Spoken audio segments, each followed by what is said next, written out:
wabarakatuh. Shalom, Om Swastiastu, Namo Buddhaya, salam kebajikan, Rahayu. Halo sobat-sobat Legis, selamat pagi, selamat siang, selamat malam untuk kalian semua. Kembali lagi di Dialog Legis. Semoga kabar kalian baik, kemudian juga selalu semangat dan selalu produktif dimanapun kalian berada dengan kegiatan-kegiatan kalian. Sebelum kita memulai podcast pada hari ini, mungkin kita kenalan dulu kali ya biar lebih akrab ke depannya. Sebelumnya perkenalkan, nama aku Juliet Maharani yang akan mendampingi teman-teman dan juga nanti ada narasumber kita yang akan menyampaikan informasi terkait topik yang sangat menarik nih. Narasumber kita kali ini adalah salah satu mahasiswi UNES yang dia itu exchange ke salah satu negara yang identik dengan K-pop-nya. Kalian pasti tahu, aka Korea Selatan. Nah, mungkin langsung aja kita sambut narasumber kita pada hari ini. Ada Kak Aufa. Hai Kak Aufa. Hai. Gimana kabarnya? Baik, alhamdulillah. Oke, mungkin sebelum itu kita perkenalan dulu kali ya Kak. Oke. Siapa namanya? Kemudian juga kalau misal mau ngasih tahu hobi dan sebagainya juga boleh. Nama aku Aufa, aku dari Ilmu Hukum IC angkatan 22. Oke. Oke. Langsung aja kita ke pembahasan. Oke. Sebelumnya kita tahu kalau semisal Kak Aufa ini ikut exchange ke Korea Selatan. Tapi sebelum itu, mungkin aku mau nanya dulu Kak. Itu sebenarnya program apa sih? Dan sebenarnya program itu tuh ngapain aja? Oke, kalau program ini, nama programnya ya, Oke, mungkin ya, aku betul. jelasin dulu. Itu namanya Pukyong National University International Summer School Exchange yang diadain tiap tahun sama kampusku di sana, di Pukyong National University, di Busan lebih tepatnya. Dan program ini itu kita ngapain? Kita ada cultural activities, tapi kita juga bisa ngambil di kelas pagi, yang dimana di kelas paginya itu kita belajar tentang beberapa mata kuliah yang berhubungan sama hubungan internasional, atau bisa juga ada opsi lain yang berhubungan sama teknik kayak gitu sih kurang lebihnya. Oke. Kak Aufa itu dapat info program itu dari mana? Karena kan banyak nih platform-platform yang ngasih tahu informasi terkait exchange ya terutama. Betul. Itu kira-kira Kak Aufa dapat informasi exchange ini dari mana? Kalau aku kebetulan dapat informasi exchange ini dari IO UNES ya, dari International Office-nya UNES, karena kebetulan kampus di Pukyong National University sama UNES itu udah kolaborasi dari tahun sebelumnya. Oke. Sebelumnya itu Kak Aufa ada opsi-opsi lain gak sih selain exchange di Korea ini? Karena kayak misal Kak Aufa tuh udah ngincar beberapa program gitu, terus pada akhirnya kenapa milih program exchange yang ke Korea ini? Oke, sebenarnya tuh program-program exchange aku udah ngincer banget dari zaman maba, karena bahkan itu salah satu wishlist aku lah. Aku selama kuliah tuh harus ngapain aja, dan salah satunya pengen ke luar negeri. Dan sebenarnya awal tahun ini alhamdulillah aku sempat keterima juga di salah satu program ke Inggris. Oke. Yang di-held by salah satu organisasi besar lah se-Asia Tenggara. Cuma kebetulan karena waktu itu waktunya bentrokan sama kuliah, dan ada beberapa hal terkait biaya yang aku rasa kayaknya ini terlalu too much deh gitu. Jadi ya udahlah, aku coba cari yang lain. Dan kebetulan juga karena IO UNES ini udah berkolaborasi sama Pukyong sama PKNU ya kalau disingkatnya.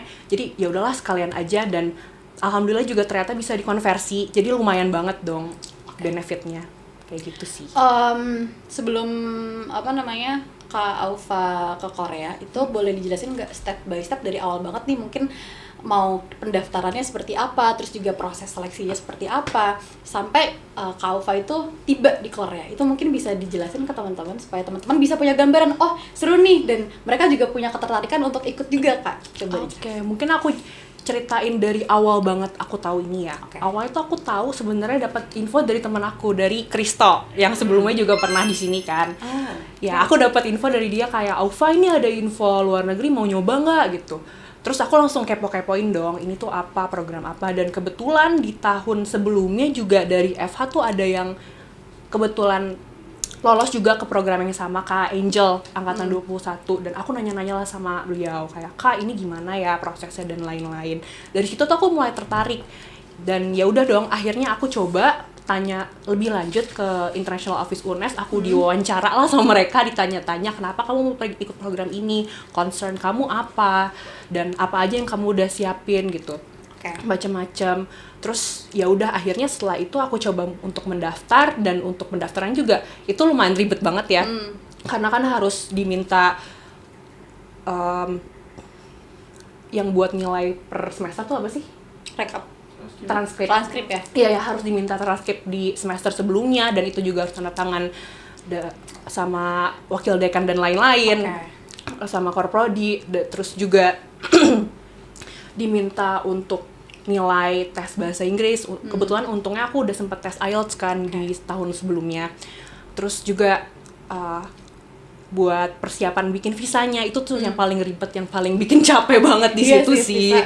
Iya, karena repot banget, harus banyak banget persyaratannya, dan alhamdulillah ya awalnya tuh aku sempat kayak aduh apa stop aja lah, nggak usah lah ya, mending kayak biasa aja, nggak perlu ke luar negeri, lagian kesempatan juga banyak. Tapi di sisi lain aku udah setengah jalan, masa iya sih aku berhenti. Iya, sayang banget. Iya, makanya sia-sia kan. Iya. Tapi kayak ya udah, akhirnya aku coba mendaftar, terus ya alhamdulillah aku diloloskan sih, diterima.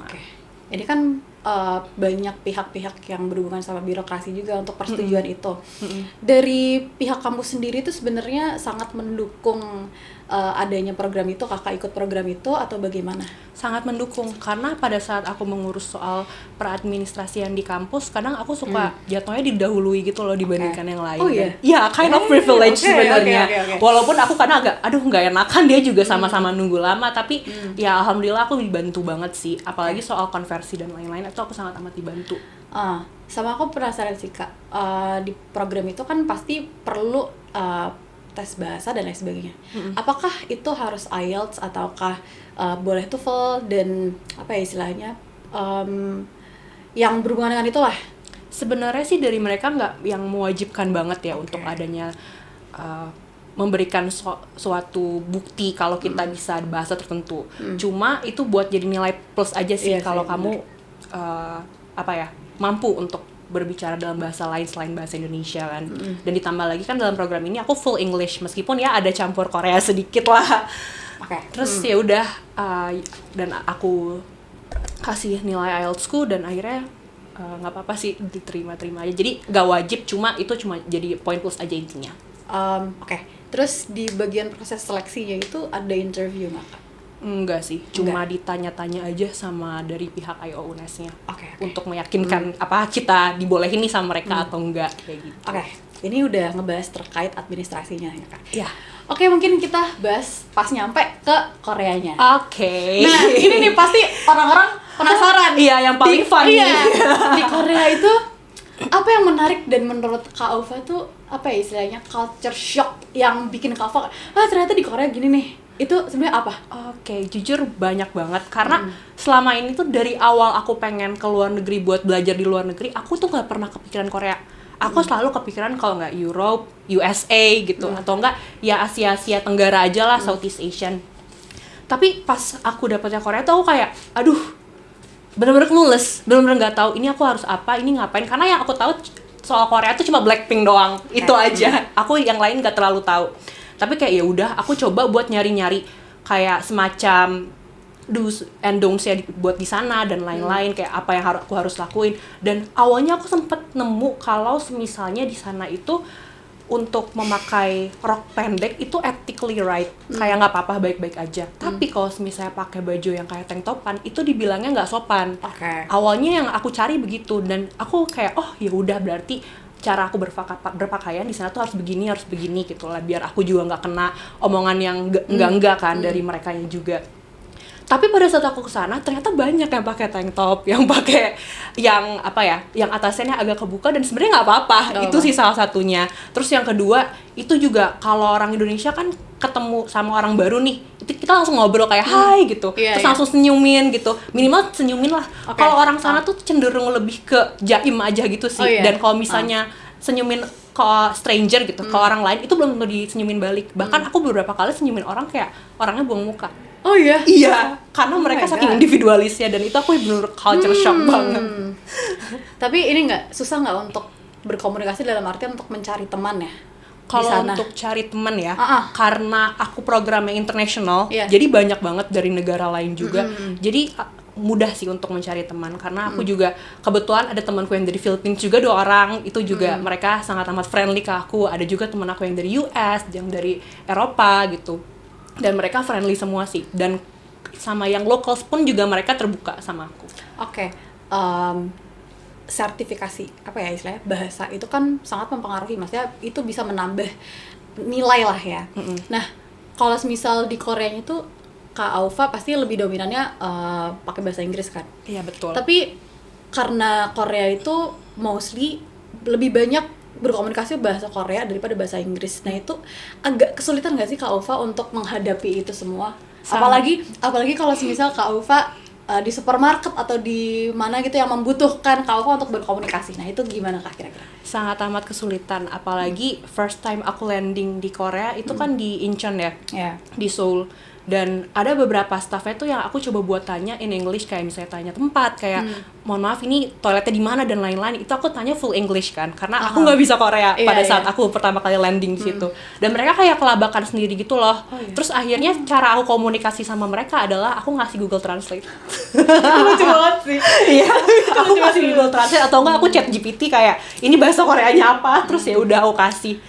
Ya, atau enggak karena aku kebetulan juga kemana-mana lebih sering sama teman-temanku, dan teman-temanku ini juga lumayan banyak ya yang Koreans, jadi aku minta tolong mereka sih, kayak tolong dong kamu ngomong kayak ini, tolong dong ambilin ini gitu-gitu loh. Oke Kak, kita kan udah membahas mengenai culture shock dan juga keseharian di sana. Sekarang kita mulai masuk ke pembelajarannya. Karena aku yakin pembelajaran di Korea dan di Indonesia itu mungkin beda banget mungkin ya. Beda banget. Nah, itu dari perbedaan itu gimana cara Kak Aufa untuk apa ya istilahnya mengejar dan berusaha untuk memahami terkait sistem pembelajaran yang ada di Korea Selatan. Dan aku tuh kepo banget, dosen-dosen di sana juga tuh apakah friendly atau terbuka atau kayak gimana? Aku kepo banget sih Kak terkait pembelajaran di sana gimana. Oke, kalau untuk lingkungannya dulu ya mungkin dari dosen-dosennya, dari teman-temannya sebenarnya nggak jauh beda sih sama Indonesia. Teman-temannya cenderung yang kayak pengen ngobrol, apalagi mungkin karena aku di sana ngambilnya HI ya, hubungan internasional, yang dimana kita mengharuskan kita untuk saling berdiskusi gitu kan, mau nggak mau, karena ini ilmunya abstrak banget nih gitu, soshum banget nih ya nggak sih, di hukum aja kita juga udah sering berdiskusi juga kan. Jadi mereka tuh semuanya fun, mereka juga semuanya terbuka, apalagi kalau misalnya ngomongin suatu mata kuliah atau materi gitu ya, mereka fun banget. Cuma kadang kendalanya tuh aku tuh pengen banget loh ngobrol sama mereka pakai bahasa Indonesia, kayak bahasa ibu aku gitu. Tapi kadang tuh aku gimana ya, lidah aku tuh pegel sendiri gitu loh, harus ngomongin English, terus kadang memahami bahasa Koreanya juga dan lain-lain, mix kayak aduh bener-bener pusing banget. Tapi so far fun. Dan kalau untuk dosennya juga sebenarnya nggak jauh beda sama Indonesia ya, tapi mereka lebih ke luwes aja sih, mereka lebih ke santai aja. Dan pembelajaran di sana kan kalau bedanya adalah yang paling aku suka sih ini, kalau di sini kan kita harus rapih ya, kita harus pakai kemeja, kita harus pakai celana panjang, rok panjang, kita harus wangi pasti gitu ya, harus di semua situasi ya. Tapi maksudnya harus selalu rapih lah gitu. Tapi kalau di sana tuh lebih santai sih, cenderung kayak bisa kaosan, bisa pakai celana pendek gitu dan lain-lain. Bahkan aku sehari-hari pakai sendal kalau ke kampus. Itu seru banget sih. Ya tapi kebayang sih seru banget. Iya. Dan dengan panasnya Busan di sana itu sebenarnya jujur ya, panasnya nggak jauh beda sama Semarang. Tapi aku di sana ngerasa lebih adem karena baju aku nggak lebih bebas dan kalau misalnya kemeja kan cenderung panas ya, jadi kayak kerasa banget di sana sih. Terus udah gitu kalau misalnya proses pembelajarannya ya, untuk sistem penilaiannya itu mereka beda banget sama di Indonesia. Gimana tuh Kak? Sejauh yang aku pahami ya selama aku belajar di sana, kalau untuk mendapat nilai A itu susah banget, kayak kamu harus top 3 atau enggak top 5 gitu loh di sana. Nggak semudah kayak di Indonesia yang sebenarnya nggak mudah juga sih kuliah di sini ya guys, susah juga sih. Cuma aku ngerasa di sana tuh kompetisinya lebih ketat ya. Betul. Lebih ketat sih, lebih kompetitif juga. Iya. Terus ini untuk skill non akademik itu sebenarnya perlu nggak sih, bakal menunjang nggak sih Kak untuk ikut program exchange ini? Perlu banget skill komunikasi karena kan kita ketemu banyak orang ya, dan juga kita di sana dipaksa harus gimana ya, harus open minded lah, karena tiap orang tuh beda-beda dari latar belakang negara yang beda-beda. Ada yang pemikirannya misalnya liberal, ada yang konservatif, jadi kayak kita didorong supaya kayak kita harus nerima itu semua tanpa semua memengaruhi kita, kayak gitu sih. Tapi yang paling penting ya memang skill komunikasi itu paling penting banget. Oke. Terus aku juga kepo sama ini. Namanya juga sebenarnya mostly di universitas pasti ada organisasi, terus juga ada komunitas-komunitas. Nah itu pasti Kak Alfa udah sempat tahu lah ya tentang organisasi dan komunitas di sana. Itu boleh diceritain nggak Kak, di sana tuh ada apa aja, dan mungkin kalau misalnya Kak Alfa ada ketertarikan di salah satu komunitas atau organisasi di sana, itu bisa dijelasin ke teman-teman. Oke, kalau untuk komunitas dan semacam UKM gitulah, sebenarnya mereka kayak nggak jauh beda dari kita juga sih. Mereka ada BEM juga, student councils kan kalau di sana. Cuma mereka tuh lebih pamornya tuh UKM. Salah satu yang aku tahu tuh namanya UKM iFriend, International Friend, yang dimana tuh UKM-nya ini kayak mewadahi anak-anak locals di PKNU untuk mencari teman yang dari internasional yang global gitu. Dan aku juga sempat kenalan sama beberapa teman-temanku yang memang berkecimpung di sana, dan mereka memang English-nya bagus banget dan mereka sangat amat fun banget sih. Dan adanya iFriend ini juga supaya untuk mewadahi mereka supaya belajar bahasa Inggris dan melatih bahasa asing kayak gitu. Kak Alfa berarti berapa lama nih exchange-nya? Aku sekitar 1 bulan di sana. 1 bulan. Itu kira-kira ini nggak ada apa ya istilahnya kayak kesulitan atau mungkin homesick dan lain sebagainya, itu selama di sana gimana Kak? Kalau homesick sempet ya, aku kangen makan Indonesia, karena mau sejauh apapun aku pergi, pasti aku bakal kangen makan Indonesia. Makanan Indonesia tuh enak banget, meskipun makanan di sana juga nggak kalah enak ya. And fun fact juga makanan di sana jauh lebih enak daripada yang kita temui di sini, makanan Korea yang kita temui di sini, pasti kan. Terus kalau misalnya homesick yang sampai bikin aku stressful gitu-gitu sih sebenarnya nggak begitu ya. Aku cenderung yang lebih enjoy di sana.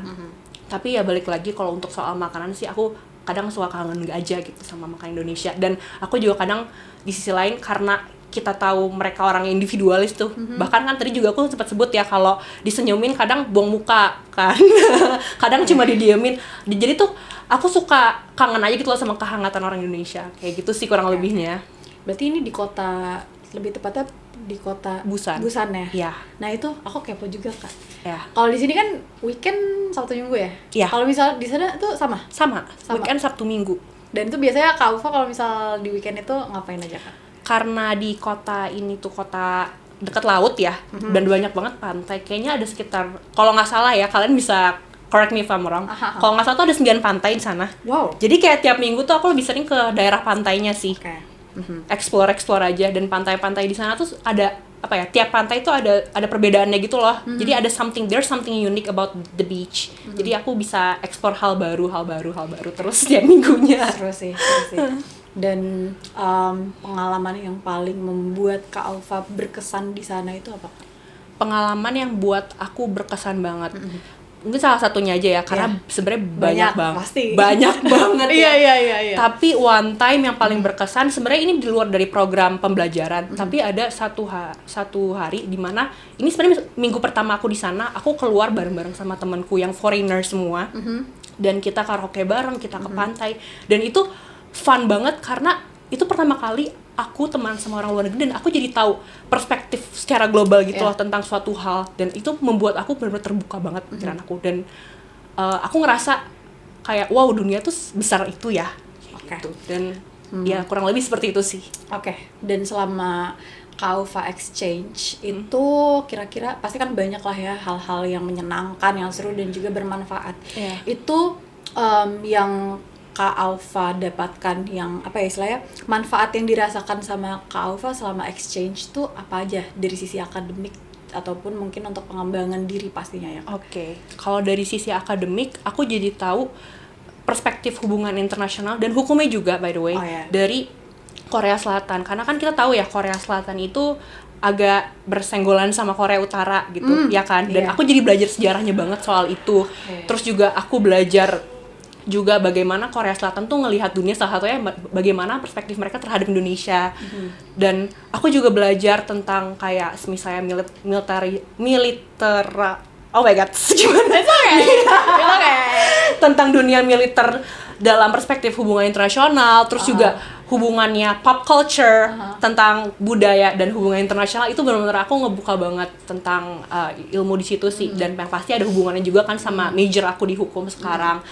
Terus kemudian aku juga dari program ini aku belajar banget untuk menjadi lebih percaya diri, karena ada satu mata kuliah yang dimana mengharuskan aku untuk presentasi. Aku ini pertama kali presentasi full in English, aku di depan bule-bule yang nggak bisa bahasa Indonesia, jadi nggak bisa aku tiba-tiba di tengah ngejelasin ngomong bahasa Indonesia. Karena kalau misalnya di kelas, aku kan kelas IC ya, meskipun di kelas IC kadang kalau misalnya aku nggak bisa menjelaskan sesuatu pakai bahasa Inggris, aku bisa kan izin ke dosenku kayak untuk menjelaskan sesuatu pakai bahasa Indonesia. Tapi ini tuh aku gak bisa ngomong bahasa Indonesia karena ya mereka they are foreigners gitu, gak mungkin tiba-tiba aku ngomong bahasa Indonesia dan berharap mereka ngerti gitu. Jadi itu sih yang paling aku mendapatkan ilmunya juga. Kayak gitu kurang lebihnya. Sama Kaufa di Korea itu kan mostly di Busan ya Kak? Iya, nah, mostly di Busan. Kaufa pernah nggak coba untuk ke kota-kota lain di Korea Selatan? Apakah maksudnya ada waktu untuk itu? Oke, ini seru sih. Aku ada sekitar 4 hari 3 malam di Seoul sebelum aku balik ke Jakarta ya. Karena kan international airportnya mereka di Seoul ya. Kalau misalnya aku terbangan dari Busan harus transit Seoul lagi. Jadi kayak ya udahlah aku sekalian aja ke Seoul aja sekali 4 hari gitu. Dan itu juga aku barengan sama temanku yang dari Philippines. Dan di Seoul aku berasa beda banget sih sama Busan by the way, karena Busan kan lebih ke kota pantai ya. Ibarat tuh kayak Busan tuh kayak Surabaya lah bisa dibilang. Karena juga fun fact, Busan tuh sama Surabaya sister city. Jadi kayak kota yang kolaborasi gitu loh kalau dalam perekonomian. Ya kalian bisa cari itu. Nah itu karena itu menarik banget. Aku juga baru tahu itu di sana pas aku belajar HI. Dan di Seoul ini tuh aku ngerasa lebih mirip kayak Jakarta tapi more vibrant. Karena mereka pastinya lebih maju kan, karena mereka lebih maju ya secara perekonomiannya. Dan di sana yang aku suka adalah meskipun aku foreigner, meskipun aku nggak bisa bahasa Korea, tapi orang-orang di sana lebih cenderung lebih welcome sih sama aku dibandingin di Busan. Jadi kayak aku ngerasa fun banget. Terus juga ditambah lagi mereka infrastrukturnya sangat amat memadai dari ujung ke ujung. Jadi aduh bener-bener fun banget sih di Seoul ini. Aku juga sempat ke Starfield Library, kalau kalian tahu yang tempat yang famous banget itu. Itu sebenarnya cita-cita. Iya, itu cita-cita aku dari SMA dan kayak aku kesana kayak wow, it's unreal. Aku bisa kesini sekarang. Iya, kebayang. Oke, itu teman-teman kalau misal kalian tertarik ya untuk mengikuti program exchange ini. Nah, kalau misal nih ada teman-teman kita yang istilahnya yang mau ikutan exchange juga Kak, itu kira-kira ada tips-tips yang bisa mereka lakukan nggak? Kayak apa yang perlu mereka siapkan gitu? Dari mungkin tadi kan bahasa kayak sertifikasi bahasa dan lain sebagainya, itu kira-kira ada tips nggak untuk teman-teman yang mau ikut? Oke, tipsnya adalah yang pertama coba buat belajar bahasa dulu ya, kan yang basicnya sih English ya, karena kayak itu kan bahasanya udah universal banget. Dan dari aku masuk ke kelas IC juga itu udah ngebantu banget aku juga sih di basic Englishku, kayak bener-bener Englishku improve banget mungkin. Tapi nggak harus masuk IC kok, kalian bisa join misalnya komunitas atau kalian bisa belajar mandiri atau mungkin minta untuk cari mentoring untuk enhance your speaking in English juga ya.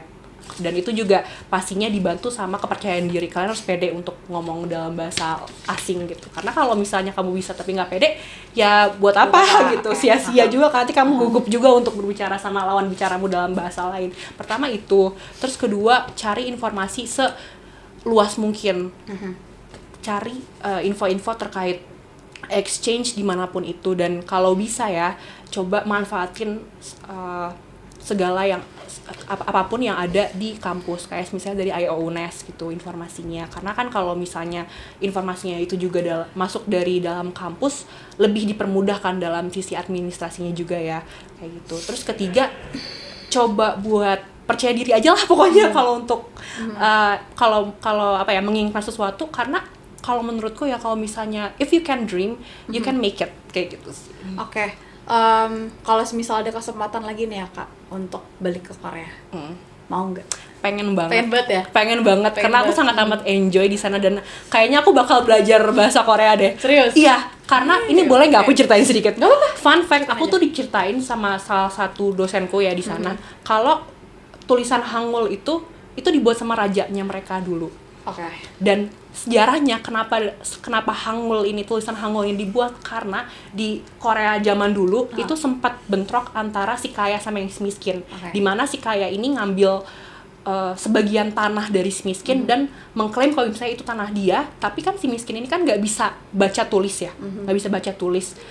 Tapi si kaya ini bikin tulisan bikin semacam sertifikat, tapi dibikinnya tuh dalam tulisan Cina atau Jepang gitu, tapi bahasanya bahasa Korea, paham gak sih? Iya. Ya kayak gitu.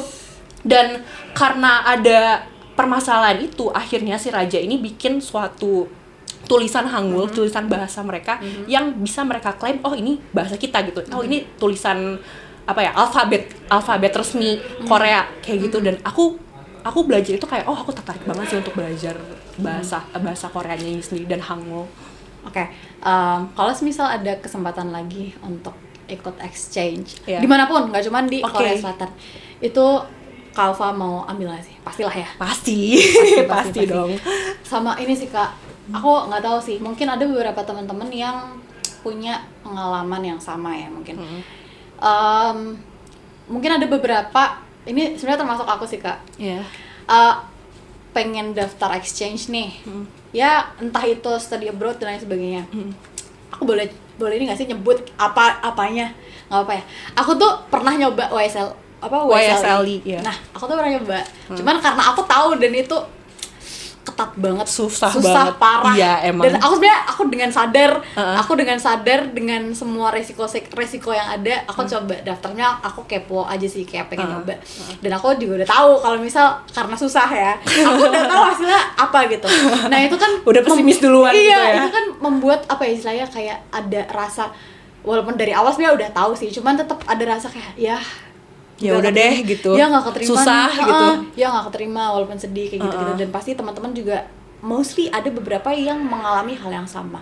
Biar nggak terpuruk, dalam artian kayak biasanya tuh kalau misal mereka udah gagal duluan, mereka tuh jadi kayak nggak mau dan kayak istilahnya menutup diri, nggak mau untuk mencoba ikut lagi gitu Kak.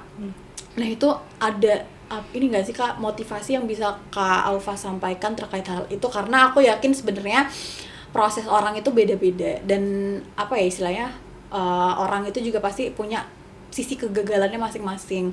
Nah untuk menghindari hal tersebut, dalam artian kayak yaudah gagal nggak apa-apa, kita coba lagi untuk istilahnya memotivasi teman-teman yang lagi di fase kayak gitu tuh gimana Kak? Oke.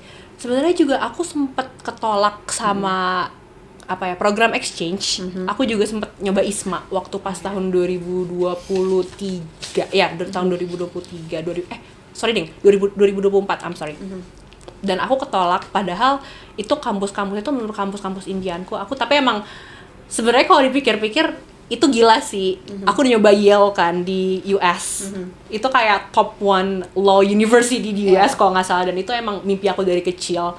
Jadi dan aku juga sempat kayak berharap lebih dari situ, karena aku mati-matian aku nabung untuk IELTS, terus aku juga coba buat improve bahasa Inggris tuh, aku sampai mock up latihan interview, tapi ternyata ends up aku belum rezeki ya, belum lolos gitu.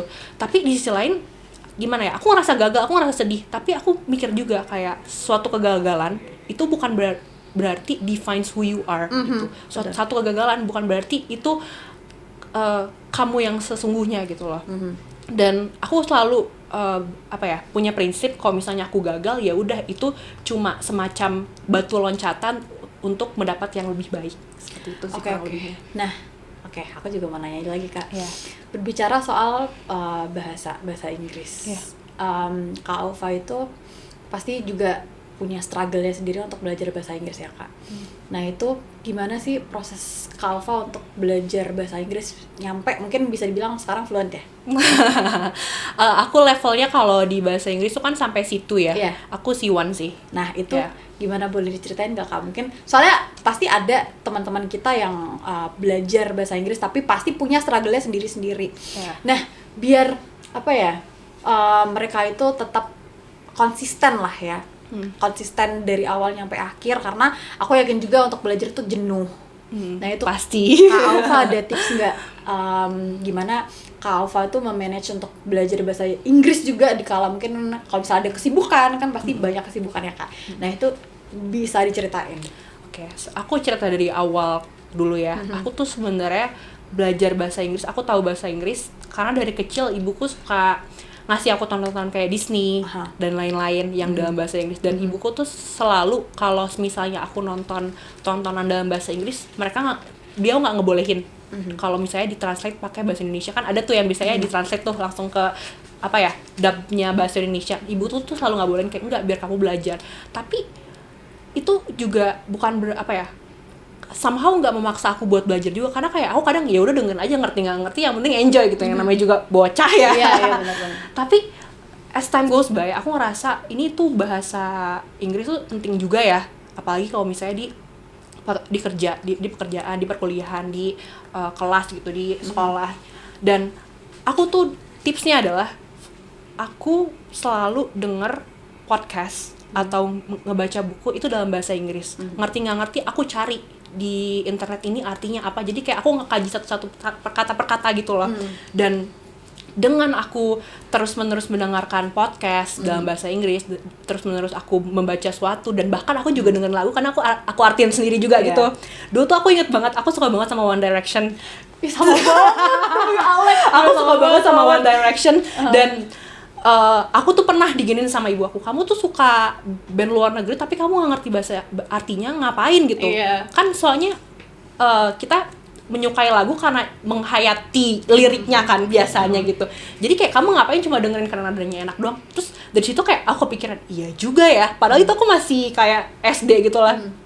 Terus ya udah dari situ tuh aku akhirnya kayak nyobalah buat coba translatein artinya satu-satu. What makes you beautiful tuh artinya apa, kayak gitu-gitu. Dan itu jadi kebiasaan sampai aku SMA juga. Aku sering denger podcast dari luar dalam bahasa Inggris, kayak podcastnya Emma Chamberlain. Aku sampai sekarang masih suka denger, dan lain-lain. Dan ya meskipun aku bukan tipikal yang suka les gitu ya, karena juga sebenarnya aku pernah sempet les bahasa Inggris, tapi aku ngerasa kayak kok ini kaku banget dan ngebosenin banget, karena kayak aduh nguap nih gue. Iya. Oke, paham.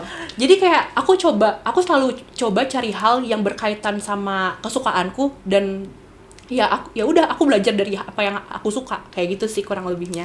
Paham gak sih maksudku? Iya, paham. Kayak dari musik lah gitu-gitu. Jadi belajar tapi make it fun aja. Iya, belajar gitu. dari apa yang disukain lah ya. Oke. Ini kalau misal ada teman-teman yang kira-kira mau nanya-nanya ya terkait exchange, atau mau nanya langsung gimana Kak tipsnya bla bla bla bla bla, itu kira-kira Kak Alfa menyetujui nggak kalau misalnya teman-teman mungkin ada yang mau kontak Kak Alfa, mungkin DM di IG atau gimana, itu boleh banget ya, boleh mungkin banget bisa DM. disebutin kayak IG Kak Alfa apa, biar nanti ada yang DM Kak Alfa siapa tahu ya. Boleh banget DM IG aku @aufafisyana, nama panjang aku mungkin nanti ditulis di sini sama Gael ya. Oke. Ya, Gael. atau semangat atau mungkin bisa reach out aku di LinkedIn juga bisa. Cuma LinkedIn aku agak slow respon karena aku lebih sering buka Instagram ya, karena social media social media kan Instagram gitu. LinkedIn kan lebih ke profesional, but it's okay, kalian juga boleh reach out aku di LinkedIn juga, yang pasti kalian cari namaku aja udah muncul kok. Oke. Pembahasan yang sangat menarik sih ini. Dan apa ya istilahnya itu deh, kalau misalnya teman-teman emang mau tahu lebih lanjut dan emang mau ngobrol langsung sama Kak Alfa, bisa langsung reach out Kak Alfa. Dan itu mungkin sih Kak, aku di sini mau mengucapkan terima kasih banyak untuk Kak Alfa di kala kesibukannya Kak Alfa mungkin ya, mau menyempatkan untuk hadir di podcast Dialis ini.